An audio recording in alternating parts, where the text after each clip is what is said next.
Hi friends, greetings to you in the Master's name of our Lord and Savior Jesus Christ. கர்த்தராகிய இயேசு கிறிஸ்துவின் நாமத்தினாலே உங்கள் அனைவரையும் வாழ்த்துகிறேன்.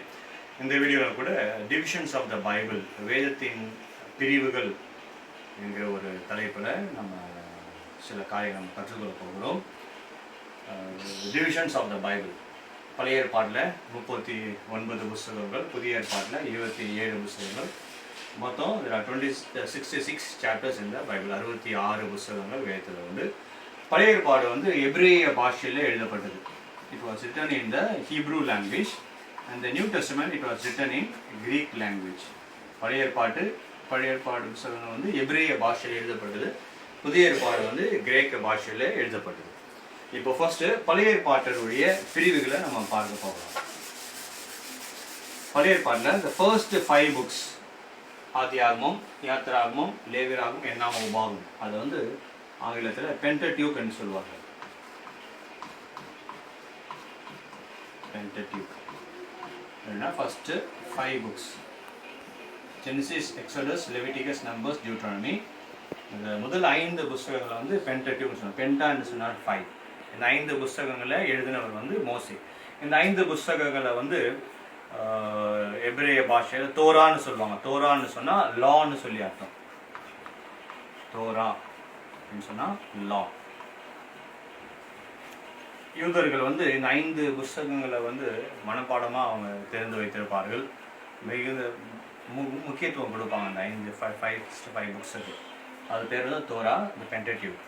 இது வந்து ரிட்டன் பை மோசஸ். இதில் வந்து ஆதியாகமத்தில் இயேசு கிறிஸ்துவுடைய தேவன் எப்படி இந்த உலகத்தை படைத்தார், எப்படி மனுஷன் உருவாக்கப்பட்டான், எல்லாவற்றையுடைய ஆரம்பம் பைபிள் வந்து த ஃபர்ஸ்ட் ஜெனிசிஸ் 1:1, அந்த முதல் வார்த்தையே வந்து எபிரேய பாஷையில் பெரிஷித் அப்படின்னு சொன்னால் இன் த பிகினிங். துவக்கங்கள், மனுஷனுடைய துவக்கம், உலகத்துடைய துவக்கம், பாவத்துடைய துவக்கம், எல்லாவற்றையுடைய துவக்கத்தை நம்ம பார்க்க முடியும் ஆதியாகமத்தில்.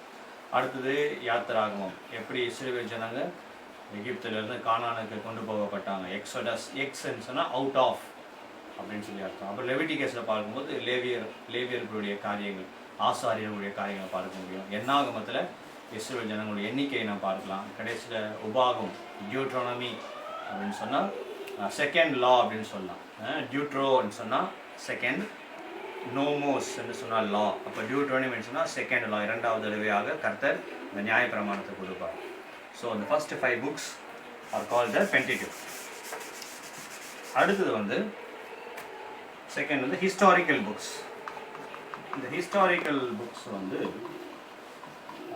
ஜோஷுவாலேருந்து ஆரம்பிக்குது. It goes till Esther. Joshua, Judges, Ruth, first Samuel, second Samuel, first King, second கிங்ஸ்லேருந்து தொடர்ந்து எஸ்தர் வரைக்கும் உள்ள புஸ்தகம் வந்து ஹிஸ்டாரிக்கல் புக்ஸ்.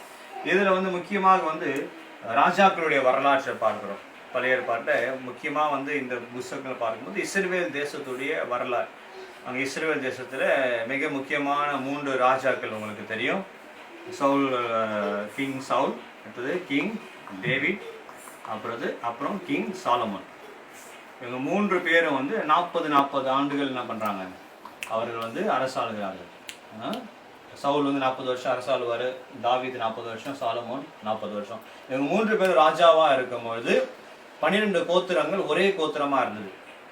அதுக்கப்புறமா சாலமோனுடைய மரணத்துக்கு அப்புறமா பார்த்தீங்கன்னா அந்த கோத்திரங்கள் அப்படியே பிரியுது. இஸ்ரவேல் கோத்திரத்தில் 10 கோத்திரமும், யூதாவுக்கு 2 கோத்திரமும் சொல்லி அந்த கோத்திரங்கள் அப்படியே 2ஆக இஸ்ரவேல் தேசமே பெருகிறத நம்ம பார்க்குறோம். ஸோ முக்கியமாக இது எல்லாமே ராஜாக்களுடைய அந்த வரலாற்றை குறித்து நம்ம பார்க்குறோம், ஹிஸ்டாரிக்கல் புக்ஸ். இதுக்கு அப்புறமா வந்து பொய்டிக்கல் புக்ஸ்ன்னு சொல்கிறாங்க. பொய்டிக்கல் புக்ஸ், இந்த பொய்டிக்கல் புக்ஸ் எதுன்னு சொன்னால் ஜாப், சாம்ஸ், ப்ராவர்ப்ஸ், அப்புறம் எக்லிசியாஸ்டிஸ், சாங் ஆஃப் சாலமோன், அப்புறம் லேமெண்டேஷன்ஸ், யோபு, சங்கீதம், நீதிமொழிகள், பிரசங்கி, உன்னத பாட்டு, புலம்பல், இதெல்லாம் பொய்டிக்கல் புக்ஸ். முக்கியமாக அந்த சங்கீதம் பார்த்தீங்கன்னா அதில் வந்து நிறையா சங்கீதத்தில் பார்த்தீங்கன்னா அந்த மியூசிக் கோட்டோடு கூட வரும். அது வந்து பாடல் புஸ்தகங்கள்னு சொல்லலாம். அடுத்தது இந்த சாங் ஆஃப் சாலமோன், அந்த பேர்லேயே வருது சாங்ஸ் அப்படின்னு, உன்னத பாட்டு அப்போ பாடல் புஸ்தகங்கள் இது எல்லாமே பொய்டிக்கல் புக்ஸ். அடுத்தது இதில் இருக்கிற புக்ஸ் என்னன்னு சொன்னால் ப்ராஃபெட்டிக்கல் புக்ஸ். இதை வந்து எப்படி பிரிக்கிறாங்கன்னா மேஜர் ப்ராஃபிட்ஸ்ன்னு சொல்லி பிரிக்கிறாங்க. மேஜர் ப்ராஃபிட்ஸ் அப்புறம் மைனர் ப்ராஃபிட்ஸ்ன்னு சொல்லி பிரிக்கிறாங்க. மேஜர் ப்ராஃபிட்ஸ் அப்புறம் மைனர் ப்ராஃபிட்ஸ். இந்த மேஜர் ப்ராஃபிட்ஸில் வந்து ஐசையா, ஜெரேமியா, எசேக்கியேல், டேனியல். ஏசையா, எரேமியா, எசேக்கியேல், டேனியல் இதெல்லாம் பெரிய தீர்க்கதரிசிகள். ஏன்னு சொன்னால் அதில் அதிகாரங்கள் அதிகமாக இருக்கும். இப்போ ஏசையாவில் எடுத்துக்கொண்டிங்கன்னா அதில் 66 புஸ்தகம் இருக்கும். ஏசையா வந்து அது சிறிய வேதாகம்னு சொல்கிறாங்க, மினியேச்சர் பைபிள். ஏன்னா பைபிளில் டோட்டல் 66 புக்ஸ் இருக்குது. ஏசையாவில் பார்த்தீங்கன்னா 66 அதிகாரங்கள்.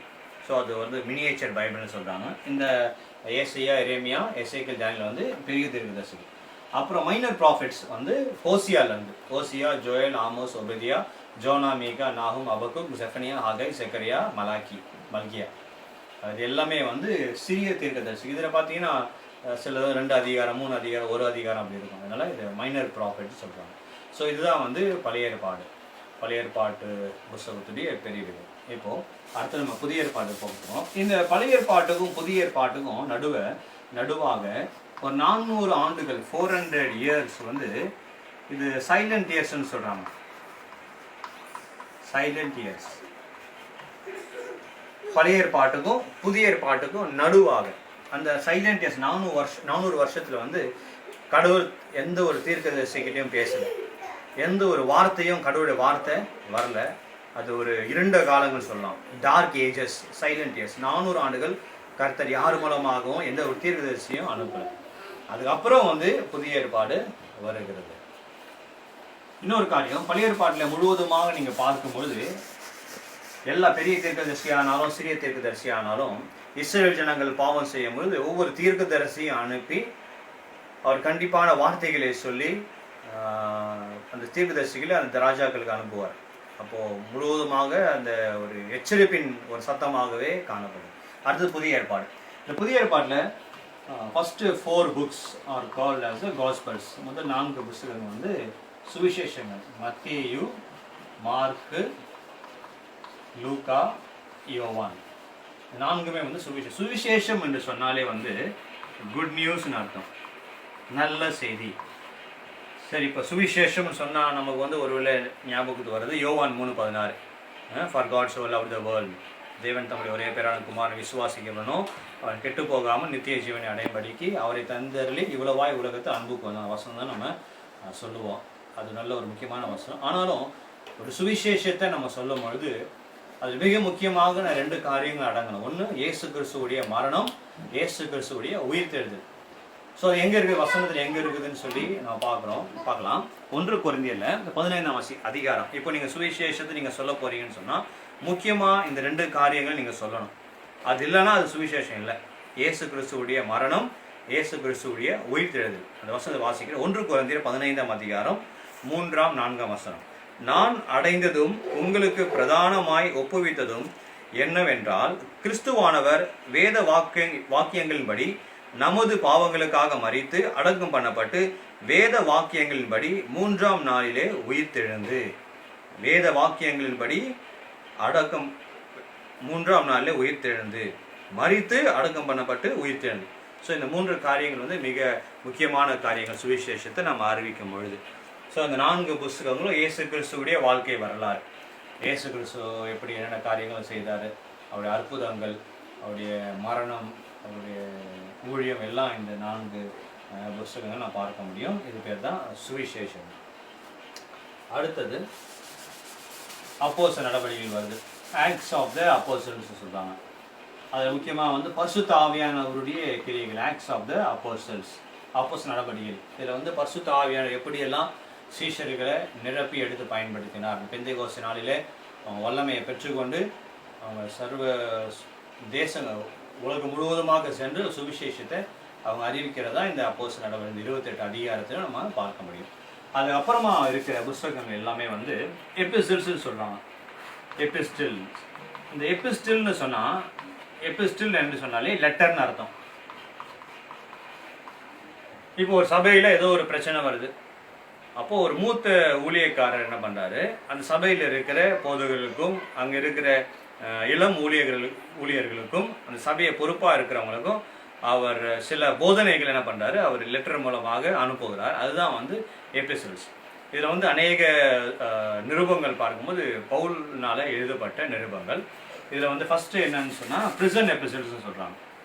பிரிசன் எபிசோட்ஸ், சிறைச்சாலை நிருபங்கள். எதுன்னு சொன்னால் எபேசியர், பிலிப்பியர், கொலோசியர், பிலேமோன்.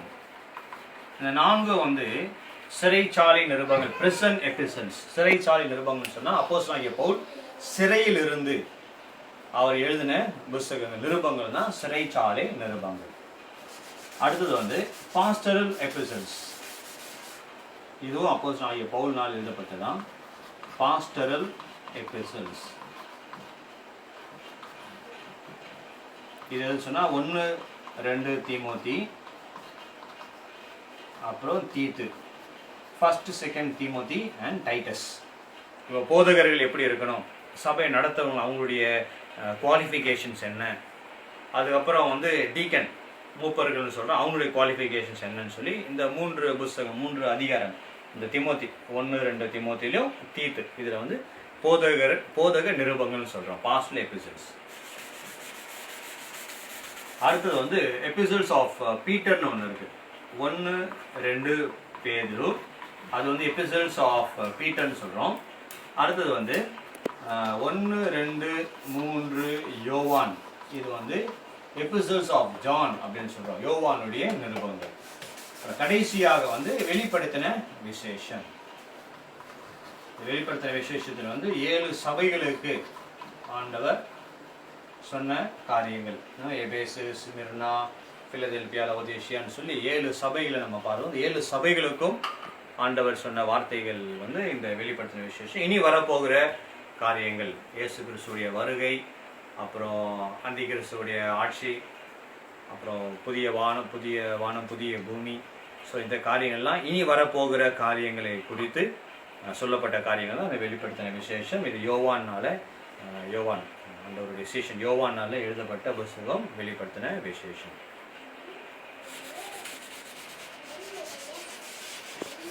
ஸோ இந்த வீடியோ உங்களுக்கு யூஸ்ஃபுல்லாக இருக்கும்னு நினைக்கிறேன். God bless you. கர்த்தர் உங்களை ஆசீர்வதிப்பாராக.